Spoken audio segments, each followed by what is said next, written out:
estamos? Buen día. Mañanita fresca, pero con menos viento. Bueno, eso es ya bueno. es una ganancia. No, tranquilo. Anoche volaba todo. Estaba intenso ayer. Y vuela todo, pero en educación. Y Vuela hablábamos todo en todos los ámbitos, ¿no? Bueno, Porque sí, el informativo de usted es una bomba, ¿no? es un momento complicado también, ¿no? Bueno, Presupuesto. pero es la zafra histórica, ¿no? El presupuesto siempre es una situación. Después tenemos las rendiciones de cuentas todos los años. Nosotros en el segundo gobierno, por eso habíamos dicho, se acabaron las rendiciones de cuentas, todo gasto cero. Porque si no, discutimos todo el presupuesto todos los años, lo cual no es bueno, ¿no? Pero bueno. Y acá también vamos a ver qué pasa con los mensajes complementarios también, porque estos conflictos son históricos. Primero es una embestida hasta que va el mensaje. Va el mensaje al Parlamento y ahí se juntan los mensajes, no nos olvidemos, del Ejecutivo y a su vez de los órganos que tienen capacidad de iniciativa, por ejemplo, la universidad, que es otro presupuesto con otra cifra, con otro número, ¿no? Y ahí empieza otra puja y otra pulseada. Yo diría que esto es más o menos histórico, siempre ha sido así. Lo que es nuevo fue lo de la declaración de esencialidad que cambió el eje del debate. ¿Por qué usted casi 2 meses estuvo de huelga la educación en su gobierno, en su primer gobierno? ¿Por qué no decretó la esencialidad? Bueno, en aquel momento era un momento totalmente distinto. No hay que olvidar lo que son los contextos históricos, lo que son los momentos, digamos, del país. Aquel era el primer gobierno después de la dictadura. El sindicalismo tuvo una especie de eclosión explicable. Después de tantos años de represión, era inevitable que ocurriera. Estábamos terminando en paz ese periodo que era el gran objetivo, lo dije el 1 de marzo del 85, mi sueño empieza hoy recién, que es entregar dentro de 5 años en paz y en libertad al nuevo presidente que sea electo. Bueno, fue un conflicto largo en el cual el gobierno tuvo que sustentarse porque estábamos hasta fuera de todo término presupuestal, ¿no?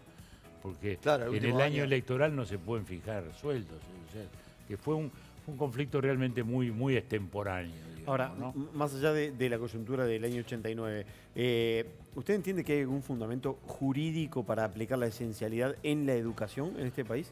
Mire, porque fue muy discutido eso. Mire, es muy claro. La ley es una ley instrumental que le da la facultad al Poder Ejecutivo de declarar ciertos servicios esenciales, que no define la ley. Se definen en función de criterios que normalmente ha ido fijando la OIT. Actividades per se esenciales las hay. Los controladores aéreos nunca pueden abandonar la torre en ninguna circunstancia. ¿Por qué? Porque se supone que hay riesgo de vida un avión en emergencia. Podrán hacer una huelga a las empresas comerciales, por ejemplo, pero nunca pueden abandonar la torre. En otros tiempos la OIT no les reconocía ni el derecho de huelga. La salud en su conjunto, como a veces se dice, no es servicio esencial. Lo que es esencial es un CTI, no puede conectar de un respirador a un enfermo y dejarlo morir.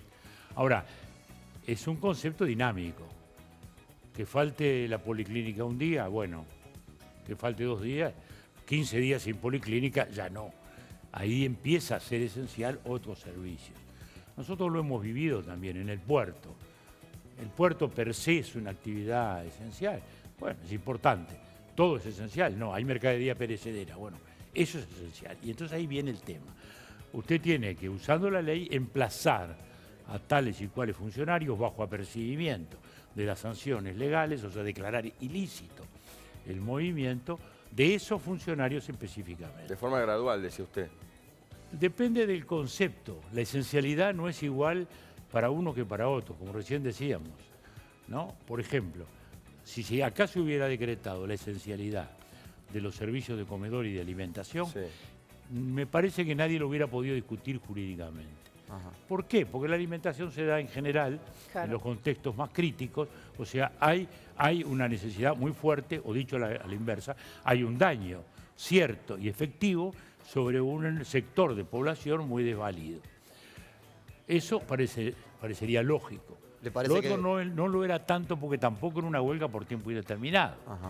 tenía un plazo hasta el lunes. Y ahí empiezan un poco las contradicciones que desgraciadamente incurrió el gobierno. Digo desgraciadamente porque a mí ¿Cree no que me... le erró el gobierno de Tabaré Vázquez? A mí lo que no me gusta es que la autoridad, cuando usa su competencia, quede desairada, ¿no? O sea, que no me agrada. Ahora, ¿es inteligente decirlo. jugar la carta más fuerte como O primera faltó carta? precisión en el decreto.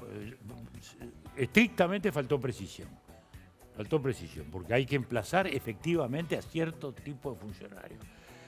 A su vez, no nos olvidemos que la ley tiene un objetivo, que es que se preste el servicio. Si usted después no lo puede hacer cumplir, tampoco se introduzca en ese camino, porque luego va a quedar desairado. Los instrumentos se usan en función de un objetivo, ¿no? ¿Verdad? Bueno, entonces, acá, además, vamos a entendernos, la esencialidad se ha decretado muchísimas veces. Sí. El gobierno Mujica no sé cuántas veces. Me acuerdo de los transportistas de combustible, el Vilar de una vuelta. Recolección de residuos. Sí. La recolección de residuos. Es decir, que la recolección de residuos un día no es esencial. 2 días más o menos. un Una tema semana sanitario. es esencial porque hay un Claro, tema de hay- higiene pública. Hay alarma Lo que sanitaria. está diciendo, lo que nos está diciendo que la esencialidad es un concepto dinámico, no es un concepto rígido que se puede definir esto sí. Bien, pero tiene que ser entonces La- muy la- puntual. lo que yo lamenté es que el gobierno dictara la esencialidad y a las 24 horas ya las estaba debilitando, diciendo, si Bueno, levan- pero porque si- tampoco la acataban, en realidad, bueno, los docentes. bueno, no, pero ya pero era lógico. Porque si yo le digo desde el primer momento, le aplico la esencialidad. Eso sí, si usted me levanta la medida, yo también la levanto. La levantamos al mismo tiempo. Bueno, ya estoy debilitando mi medida. Si luego digo, no va a haber sanciones hasta el lunes, uno dice, bueno, ¿y por qué no esperamos hasta el lunes entonces para declarar la esencialidad? O sea, Y el lunes la levantó y los sindicatos no han los levantado la sindicatos medida. han seguido, lo cual es muy malo. Yo entiendo la actitud del gobierno porque había un cierto hartazgo en la opinión pública, la gente sentía que el paro constante era malo en una sociedad uruguaya que recién hace poco tiempo empezó a adquirir conciencia de lo que hemos retrocedido en estos años en materia de educación. Que ese es el fondo del tema, desgraciado. Y del que no nadie habla. Que no aparece en los debates, de los cuales nadie habla, ¿no? Los gremios de la educación nunca hablan de eso. Y cuando se habla, asumen las posiciones más conservadoras. Los notas radicales a los gremios de la educación es un tema de Uruguay porque, por ejemplo, en Chile, los gremios- 52 días de paro hubo este año. Los gremios de la educación, que debieran ser la vanguardia, porque uno supone que las universidades y el mundo de la docencia es la vanguardia del pensamiento, detrás de la cual tenemos que ir todos. Bueno, yo le aseguro que desde México a Tierra del Fuego, el sector más conservador, más contrario a los cambios, menos adaptados a la velocidad de los tiempos globales, es el de la educación.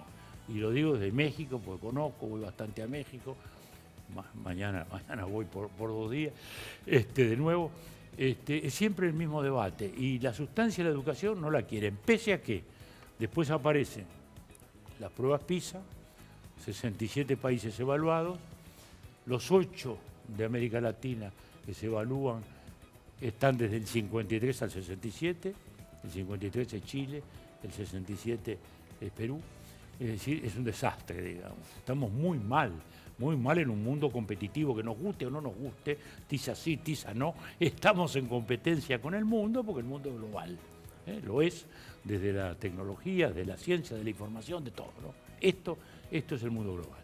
Entonces, ese es lo que a uno más le apena, que no estamos discutiendo eso. Pero para empezar uno dice evaluación, no me gusta.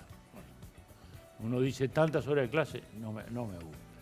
Entonces es un tema muy, muy complejo. Bueno, con la y el reforma país de está muy Rama. mal. Ahí está, usted porque la no se ha vivió. podido Pero avanzar la en mucho reforma, tiempo, mira, ¿no? Fue terrible, salvaje. yo fui a la elección esa con todo escrito en el programa. Era el capítulo esencial, diría yo, Del de nuestro 94. programa de gobierno. En el 94 era ese, que lo teníamos todo muy preparado porque en el primer periodo de gobierno habíamos hecho unas investigaciones, donde incluso había trabajado Rama, entre otros investigadores, teníamos todo identificado lo que había que hacer.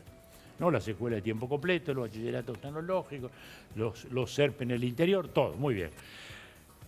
Y bueno, ustedes vieron lo que pasó. Ya antes habíamos tenido un conato, ya en el 88-89, porque habíamos organizado un sistema para dar clases también los sábados, en los lugares donde había más repetición, que normalmente coinciden con los socialmente más deprimidos, digamos. Bueno, y tuvimos un escándalo también. Se les pagaba, por supuesto, más esas horas más que las otras y también. Es ¿Eso decir, fue lo hay que una provocó la huelga? resistencia al cambio enorme. Hay una Sí, resistencia bueno, al pero cambio mucho enorme. lo que se criticó en ese momento es lo que después se propuso. No, ahora es buenísimo. Tiempo completo. Nosotros en aquel momento éramos Satanás, la reforma nos venía de Washington, del Pentágono, era parte de una conspiración universal. Y uno decía, pero señor, escuela de tiempo completo, bachillerato tecnológico, ¿cuál es el problema? ¿Y por qué pasa eso Centro- con los docentes? Bueno, vuelvo a decir que hay una visión muy conservadora, muy corporativa, y que en algunos países es aún peor, porque son centros de poder gigantescos, aún en lo económico, ¿no? Como es el caso de México, digamos, que ha ocurrido. Primero fue con uno, después fue con otro. Hay una pequeña variante en Chile, porque en Chile el reclamo educativo incluye la calidad. Ustedes se acuerdan que ya el primer reclamo era de calidad, no era Sí, solo... bueno, pero en Chile además tienen un tema económico también, ¿no? Además, ese es un tema muy Está importante la a nivel gratuidad. universitario. Que no es gratuito A y- nivel universitario, porque la enseñanza no es gratuita, es muy cara. En fin, el tema es distinto, Sí. digamos, el tema es distinto. Ahí podemos discutir otras cosas de la huelga, digamos, ¿no? Porque todo eso se desató en un momento, no se desató después, pero esos son temas chilenos, digamos. Pero en todo caso, el conflicto es un poco distinto. Sobre todo en el contexto de un Chile en gran crecimiento. En el caso nuestro, no es así. O sea, acá hoy estamos mal, hemos retrocedido, todos sabemos muy bien que la educación no es repetición sí, repetición no, pero si hay atrasados, podemos salirnos de la repetición, pero tenemos que buscar todos los mecanismos supletorios para ponerlos allí.